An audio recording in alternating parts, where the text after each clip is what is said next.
all right?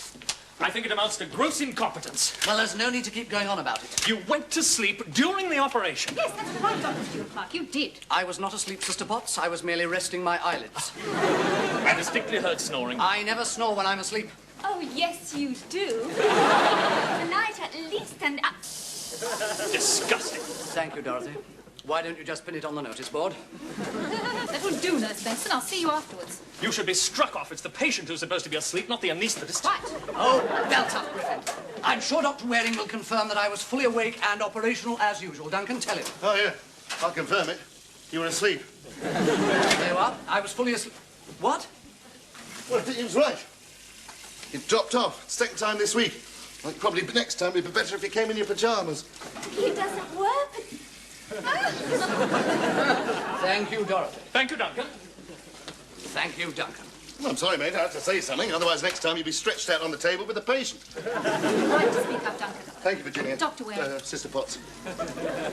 I'm sorry to interrupt your moment of mutual admiration, but after all, it was only a very simple operation. Not entirely. And, Duncan, Dr. Waring had a tricky situation there for a few moments, and no thanks to you, he managed to cope with it perfectly. Thank you, Virginia. Yeah, Sister Potts. well, how was I to know I was asleep? All right, so I dozed off for a few seconds. I'm very sorry. What are you doing tonight? Well, I think I may stay in and probably wash my hair using, of course, medicated shampoo the sort doctors recommend. I wish you'd stop fooling around, Duncan. It was a serious question. Oh, sorry. Look, I didn't get any sleep last night, I'll come you know, round to your because place. We have things to talk over. Yes, darling. Look, I didn't get any sleep last night because I had to go and visit an old relative of my mother's who was very sick. Yeah. And I had to sit up with her all night. Yeah, likely story. I had to sit up with her all night and then come here this morning in a terrible hurry. Yeah, it's just one thing, Vic. What's that? As you left the side of that elderly, sick old lady, you put your shirt on inside out and you forgot your socks. And I think I'd hate to see Granny Clark wearing those. Disgusting. Thank you. That Stewart Clark is utterly irresponsible. I'm not at all convinced he should be in the medical profession. I don't think he's convinced either. Oh, Sister Fletcher, where have I seen those lovely, long, lascivious limbs before? Don't tell me. Nubile Nudes magazine, 1976. Miss Spring or Miss Summer? Doc, I've seen better legs than that on a flamingo. I mean, a flamingo's kind of tall and thin with a big, scrawny beak. I can do without your comments, Dr. Waring, thank you. I know, Doc. Must be Miss Winter. Sorry, related to Fletcher. We're awful long distance. There's been a group of students hanging around waiting for you. Where are they? Dr. Stewart Clark said that he'd show them various uses for medical equipment while they were waiting. They're in the storeroom, I think. Oh. Well, there you go. It can't be all that bad. Get any pessary in any bottle and win $5. Only 3 pessaries a dollar. Oh, bad luck. Now, who's the next lucky loser? Come along. There we are. There's a lovely one. Oh, hang on. That's only 3. There we are. Hey, stand back to the line. Don't come over that bandage. Stewart! Oh, hello, Morris. So you come to try your luck? Oh, dear me. It's time you chaps were all back to work. Come along. Enough of this wasting time. I'm glad you arrived, Morris. It's 12:30. Time for my appointment with LG&T. LG&T, what's that? Is that a new research department? Oh, no. Large gin and tonic. Bar's open. I'll see you later, Duncan.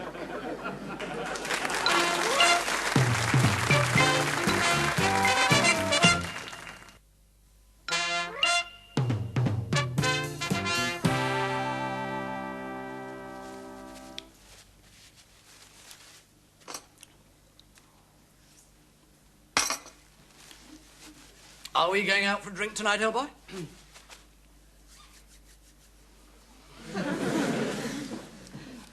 What's all this between you and Virginia Potts?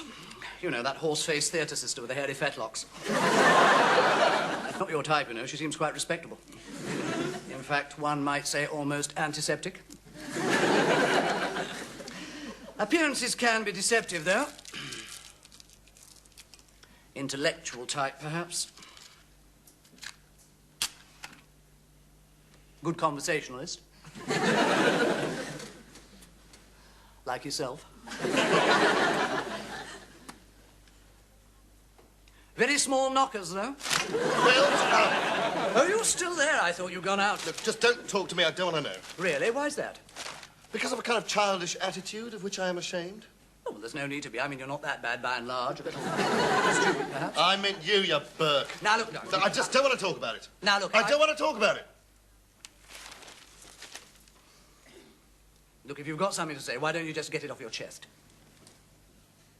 Oh, all right, I'll go out on my own. Sit down. Why? I want to talk about it. Is it all right if I smoke? Very funny. Now listen, mate. You are acting like a first-year medical student. It's about time you behaved like an anaesthetist with a responsible job. One for which I stuck my neck out. Yes, and you've never ceased to remind me, and if this is going to be some sort of fatherly lecture, don't bother. You'll be telling me about the birds and the bees next. Ah, yeah, well, that's another thing. I mean, your reputation at the hospital stinks. And you make Casanova look impotent. Well, if you're going to bring jealousy into it... No, look, you know what I mean, you know. Look, I came to this country for a new start, you know. Good job, good prospects. Settle down and perhaps, even in time, raise a family. Whose? Well, mine, you fool. Now, look, mate, Dick. If you remember, you were kicked out of St. Swithin's. This could be your last chance. You're not a young man anymore, you know. Life isn't just having a ball, boozing, birding, fast cars. Isn't it? I've been misinformed. You do know what I mean. It's about time you found a nice girl, settle down, and assume some responsibilities. Oh, I see. What you mean is there is a certain question I ought to be asking myself at this moment in time. Yes, there is. OK, I will. Are we going out for a drink tonight, or aren't we? No, we are not. Virginia is coming round. I mean, if you want to go, go. You know, we're just going to have a nice, quiet, private talk. Not about getting married, I hope, and all that nonsense. Duncan, you're far too young to be sacrificed at the altar. Virginia is a very nice lady. We've got a lot in common. Oh, I see. You're going to have an evening of sin, sensuality, and shamelessness. We're probably going to play Scrabble. Scrabble? I don't believe it. What don't you believe? I think this climate must have addled your brain. We'll be playing doctors and nurses next. Hi, Duncan. Hello, darling. Good evening, Virginia, or might I call you Sister Potts? I didn't hear the doorbell. No, Virginia's got a key. Oh. Well, Duncan's almost ready. He's just got to find his vitamin E tablets and his truss. It'll be all systems go for several rounds of strip Scrabble. I thought you said he was going out. I did. He is. Push off. No need to drop subtle hints, old boy. I'm just going. By the way, Virginia, I put some appropriate music on the stereo for you. Abide with me, fast falls the eventide. Don't wait up.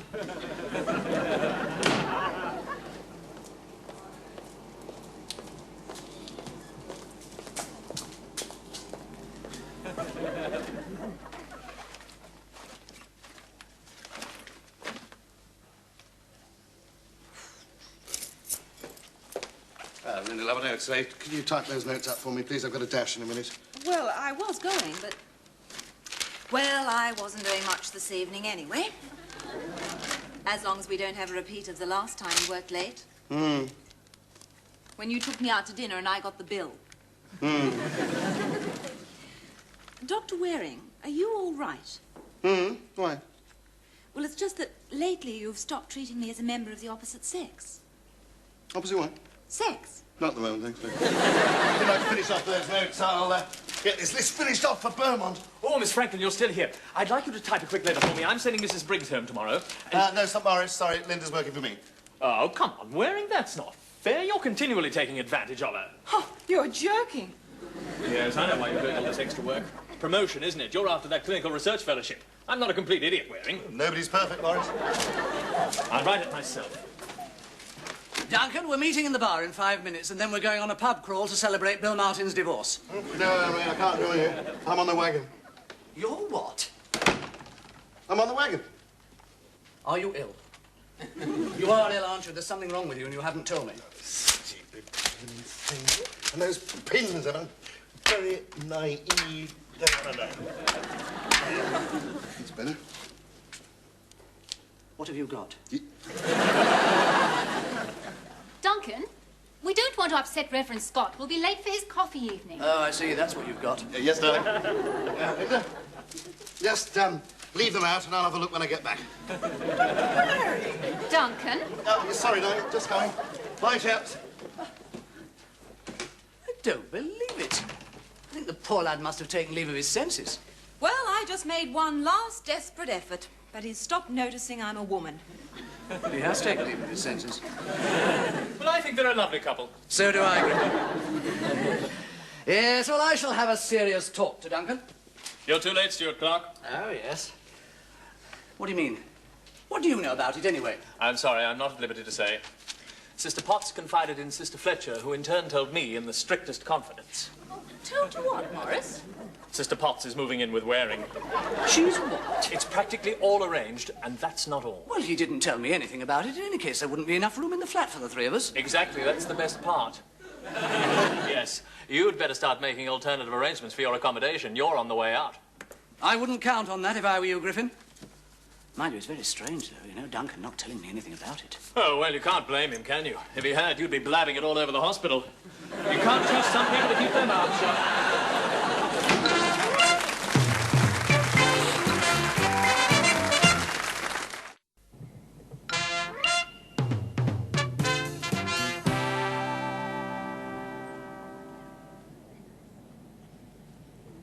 Do you like roses? Yes, I do. Duncan. Sorry. Shall I get you a rose? Duncan. Don't cut roses, they die. Sorry. Morning, Dr. Waring. Sister Potts. Hello, Dr. Griffin.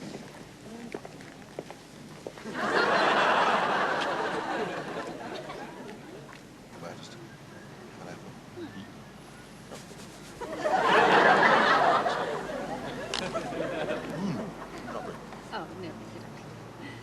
Very nice.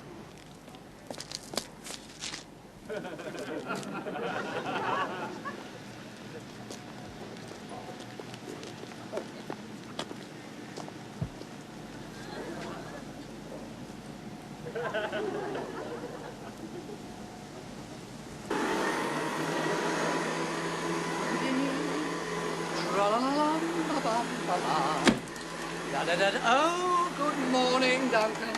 Morning. No, excuse me. Here. Dick, I didn't see you last night. Yes, well, you were asleep when I got in and I didn't want to wake you up. Yeah, well, there's something I've got to tell you, you see. First things first, your breakfast. There we are, your favourite. Eggs sunny side up, streaky bacon and grilled tomatoes. Oh, beautiful, mate. Cheers. Wait a minute. What's all this up? Oh, I'm just tidying the place up a little bit. I've ironed your shirt and I've pressed your trousers. I might shampoo the carpet tonight. Oh, yes, that's my rent. I'm sorry I'm a little late with it. That's the arrears. What? Hang on a minute. Yes, that is a month in advance. Oh, and here's $10 I borrowed from you in December to get your Christmas present. Look, before we go any further, mate, I've got to tell you, Virginia Potts... Oh, I almost forgot. Your morning paper. Well, yeah, thank you very much. But look, I've got to tell you... Sorry, old boy, I've got to make your bed. What? Dick! What's the matter? Bacon too crisp? Oh, dear. And that's the last 2 rashers. Never mind, I shall put it down on my shopping list to get you some more. And I'm going to try and locate some English cheddar. I know how much you like it. What are you up to? My ear's in housework at the moment, old boy. I thought I'd do a little bit of spring cleaning. But hang on, I mean, you haven't touched a thing in here since you moved in. Now, look, mate, while we're on about it, look, this is my flat. I know, Duncan, I haven't done my share in the past, and I feel very bad about it. It's been damned unfair on you. Well, it's not that. It's just, it's my... It's your generosity and selflessness in sharing your flat with me, I know. Oh, yes, it's hard to believe the boundless chivalry of the human spirit at times, isn't it? The little acts of kindness that one friend does for another.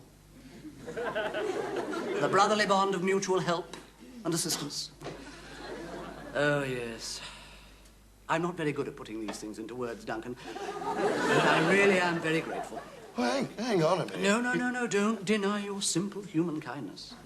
After all, without your friendship and support, I wouldn't have a job. More important of all, I wouldn't have anywhere to live.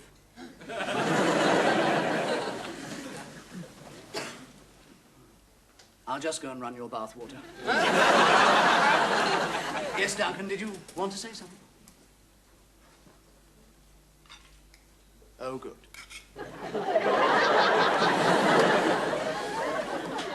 Thank you. Thank you, thank you, thank you. Oh, Doctor, you were wonderful in there. Thank you, Dorothy. I do know that. I was most impressed with you there, Richard. I've been quick to criticize in the past. But when that drip went into the tissue, you acted very smartly. Thank you, Morris. It was nothing, really. You didn't have a vein to go into. There was Waring screaming for blood.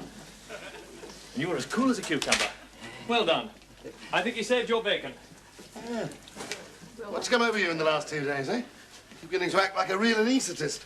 Thank you, Duncan. I'm glad you noticed. Yeah, well, I did. It's weird. Yes, I haven't got time to chat now, old boy. By the way, Morris, I'm doing some intensive study at the moment, you know. Oh, really? Oh, yes. I'm seeing all my post-operative patients, gathering data together for a paper on deep vein thrombosis. I thought you might be interested. That's fascinating, Richard. I hope you let me see the results. I'd be delighted to, Morris. Dick? Do excuse me. Do tell him about us. Have you asked him to move out? No, I haven't. Oh, you are hopeless. Yeah, well, I will do it. Tonight. Yes.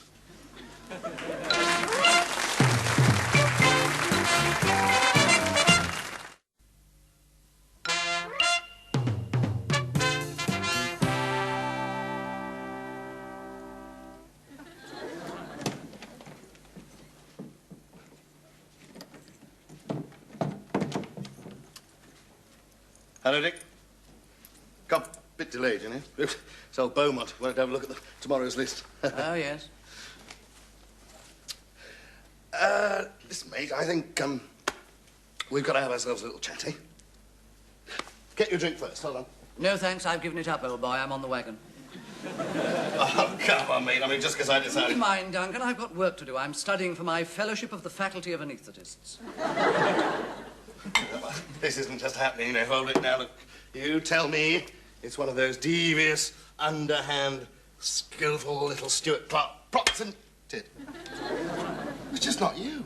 Well, it was me you were complaining about. My juvenile attitudes, I think you said. Well, you were right, Duncan. I'm very grateful now. If you wouldn't mind, I'm busy.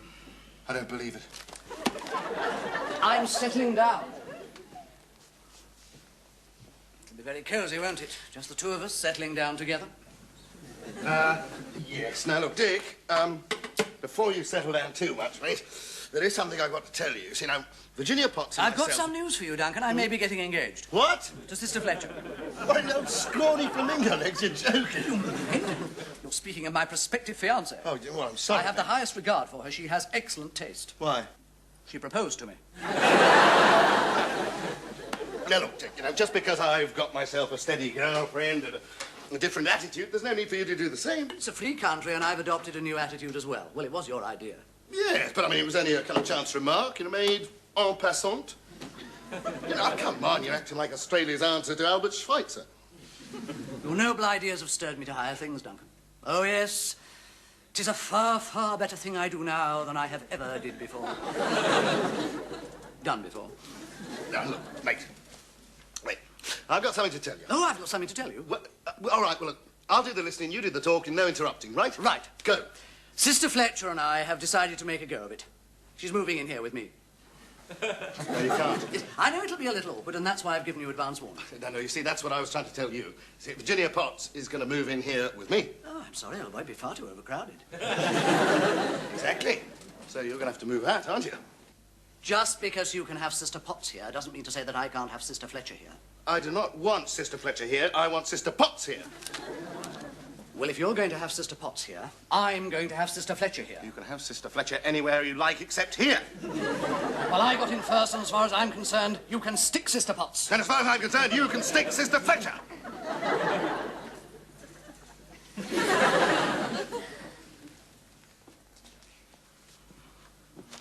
Oh, come on, this is ridiculous. Can't we talk about it reasonably? There's no need to. Sister Potts has changed her mind.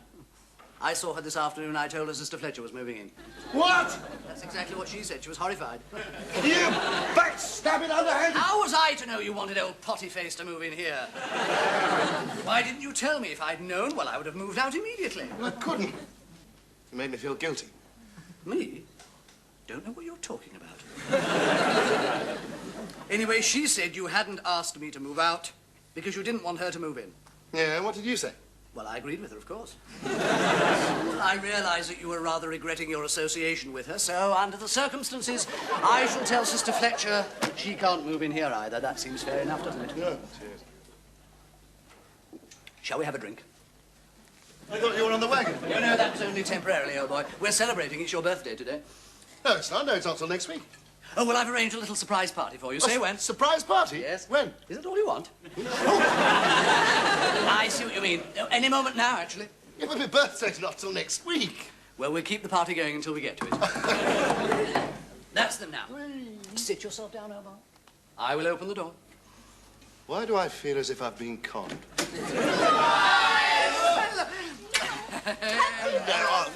Thank you very much. Oh, thanks, mate. Oh, beautiful. Hello. Put all the booze on there. Hey, Richard, I hope you don't mind. Sister Fletcher was by herself. I asked her to come too. Sister Fletcher, do come in. Congratulations What? on your engagement Beg your pardon? to Dick Stewart Clark. Stuart Clark and I. Didn't you know that? No, but why didn't you tell me, Tiger? Hey, hang on a minute, we've got a double celebration. My birthday and Stuart Clark's engagement.